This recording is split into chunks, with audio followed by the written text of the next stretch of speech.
Assalamualaikum warahmatullahi wabarakatuh.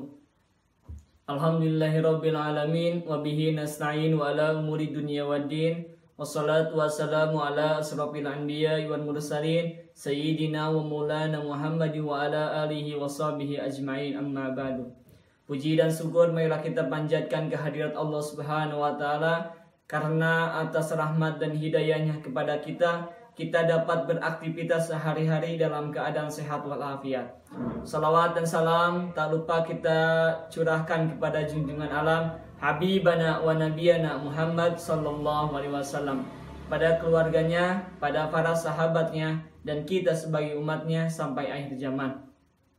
Yang saya hormati pengampu dosen P3D Ibu Yunita Lasma dan teman-teman sekalian yang saya cintai dan saya banggakan. Perkenalkan, nama saya Sulaiman, NPM 41182191190109. Mata kuliah P3D Paralel 4. Di sini saya akan menjelaskan dan mempresentasikan tentang perkembangan emosi pada peserta didik. Emosi adalah suatu perasaan dan pikiran yang khas, suatu keadaan biologis dan psikologis, dan serangkaian kecenderungan untuk bertindak. Pengertian lain dari emosi adalah suatu pengalaman efektif yang kuat pada diri seseorang yang ditandai dengan adanya perubahan-perubahan pada diri individu, baik keadaan mental maupun fisik, serta berwujud atau sikap dan tingkah laku yang tampak. Itulah pengertian dari emosi. Jenis reaksi perubahan fisik tertentu. Ada beberapa jenis perubahan fisik pada peserta didik, seperti rasa marah. Rasa marah ditandai dengan detak jantung meningkat, hormon adrenalin meningkat, dan mengalirkan energi untuk memukul, mengumpat, dan lain-lain.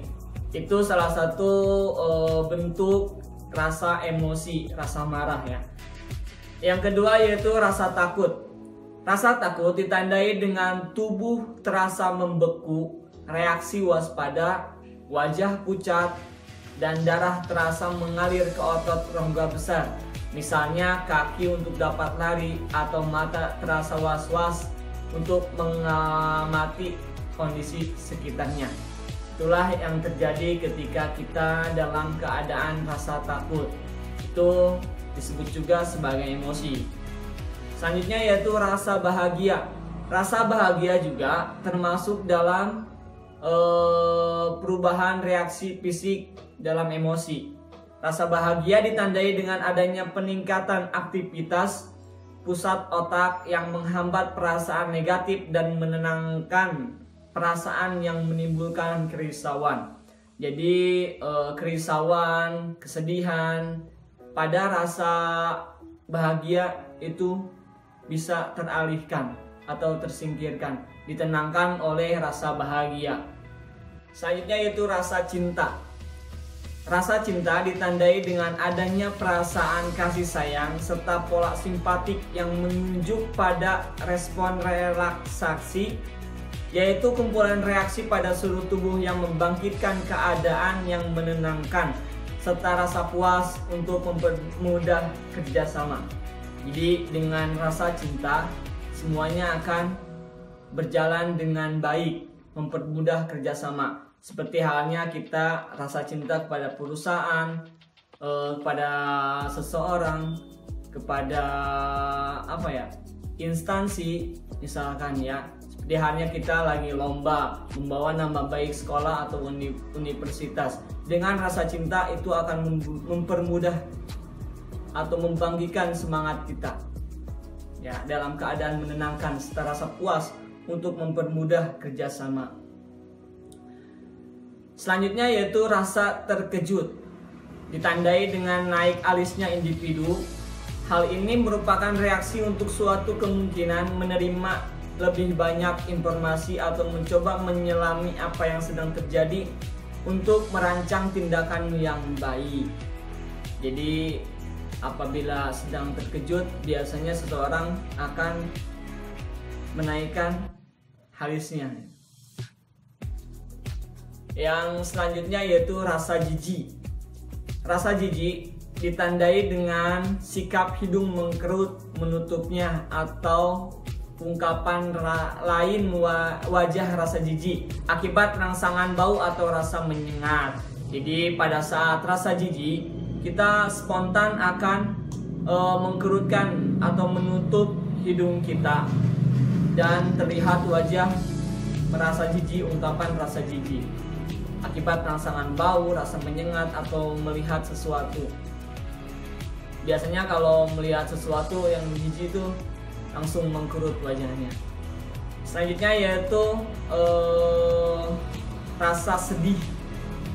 Rasa sedih ditandai dengan menurunnya kegiatan atau semangat hidup yang melakukan kegiatan sehari-hari karena menyesuaikan diri akibat adanya kehilangan atau menyedihkan atau kekecewaan besar. Kalau zaman sekarang, kalau anak-anak zaman sekarang, contohnya yaitu bahasanya yaitu galau lah, ya akibat diputusan pacar, terus akibat gagal dalam melakukan sesuatu, itu biasanya dalam keadaan rasa sedih. Dan rasa sedih juga termasuk dalam emosi, bukan hanya emosi yang jelek, tapi emosi yang sedih juga ada ya. Ada pula emosi yang baik seperti bahagia ya, maupun sedih juga termasuk dalam emosi itu sendiri. Jadi jangan dikaitkan emosi itu dalam keadaan yang jelek saja ya. Rasa bahagia pun termasuk dalam emosi. Ada juga menangis dengan menangis karena bahagia, itu juga ada. Jadi bukan emosi aja. Jadi kalau ada teman kita yang sedang menangis, itu disebut juga emosi, tapi jangan diledekin. Wah, itu lagi emosi. Ya. Jadi di kita identiknya emosi itu dengan marah, nah seperti itulah dan sebagainya. Ada beberapa konsep dasar teori perkembangan emosi. Yang pertama yaitu perlakuan dari orang tua, lingkungan pendidikan, pergaulan, pola bermain, dan kebiasaan lingkungan. Itulah konsep-konsep dasar perkembangan emosi pada peserta didik. Lingkungan yang baik akan berpengaruh juga terhadap perkembangan emosi peserta didik juga. Sebaliknya, kalau peserta didik ditempatkan di lingkungan yang kurang baik, itu akan terjadi perubahan emosi pada peserta didik yang kurang baik juga. Ya, makanya kita sebagai peserta didik dan tenaga pendidik, calon tenaga pendidik harus bisa menuntun peserta didik kita ke arah yang lebih baik lagi agar emosinya bisa terkontrol dengan baik. Ada beberapa determinan emosi. Determinan emosi saat usia prasekolah. Perkembangan emosional anak usia prasekolah dapat digambarkan bahwa seiring perkembangan fisik juga diikuti oleh perkembangan emosional, di mana respon emosional makin banyak berkaitan dengan situasi sosial atau orang di lingkungan dan rangsangan yang simbolis atau abstrak. Itulah pengertian dari determinan emosi saat usia prasekolah atau sebelum sekolah ya. Yang kedua yaitu determinan emosi saat usia sekolah dasar atau SD ya.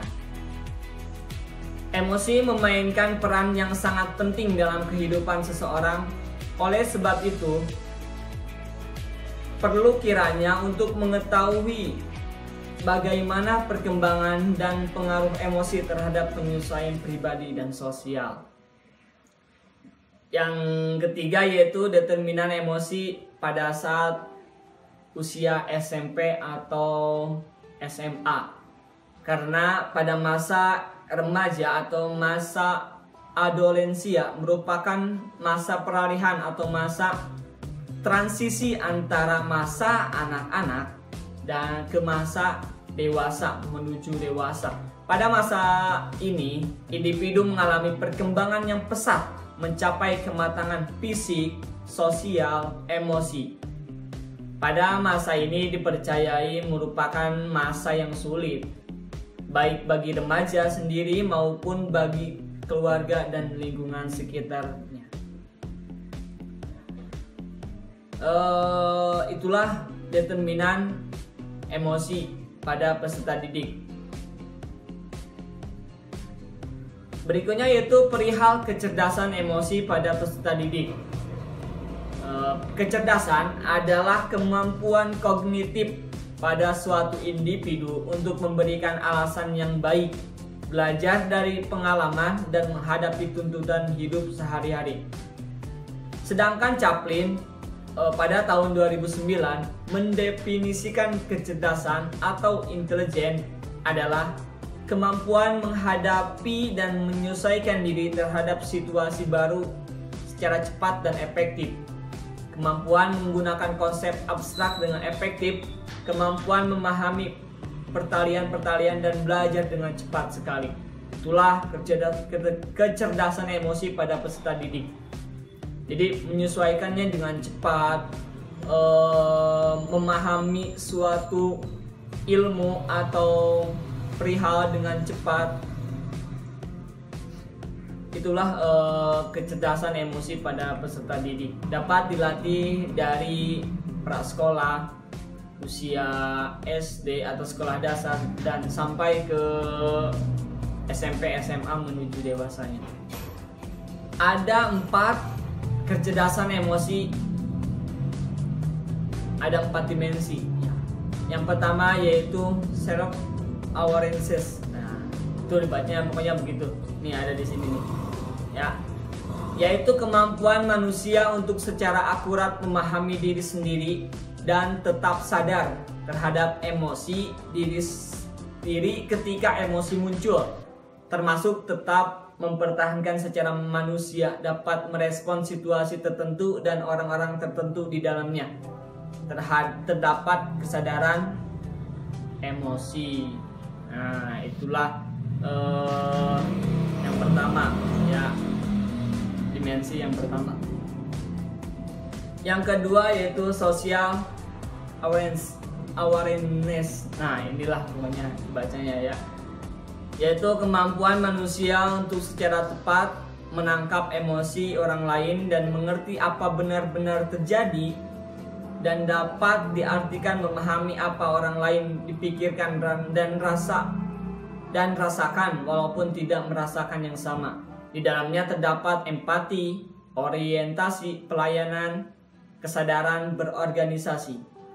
Itu yang kedua, ya. Yang ketiga yaitu self management.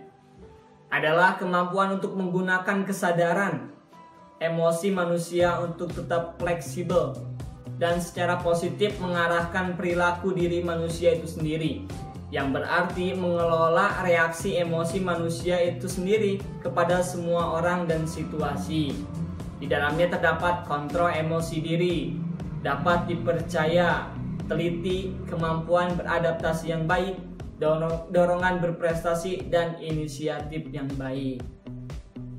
Yang terakhir, yang keempat, yaitu dari dimensi emosi, relationship management, yaitu kemampuan untuk menggunakan kesadaran emosi manusia dan emosi orang lain untuk mengelola interaksi yang berhasil, termasuk berkomunikasi dengan jelas, efektif, dan mengatasi konflik, yang di dalamnya terdapat memajukan orang lain, dapat mempengaruhi komunikasi yang baik, manajemen konflik, dapat memimpin, membangun ikatan, kerjasama, dan berkolaborasi. Itu 4 dimensi dalam emosi peserta didik, ya. Itulah presentasi dari saya, Sulaiman, tentang perkembangan emosi pada peserta didik. Kurang lebihnya mohon maaf. Umsikum binafsi bitaqullah. Wassalamualaikum warahmatullahi wabarakatuh.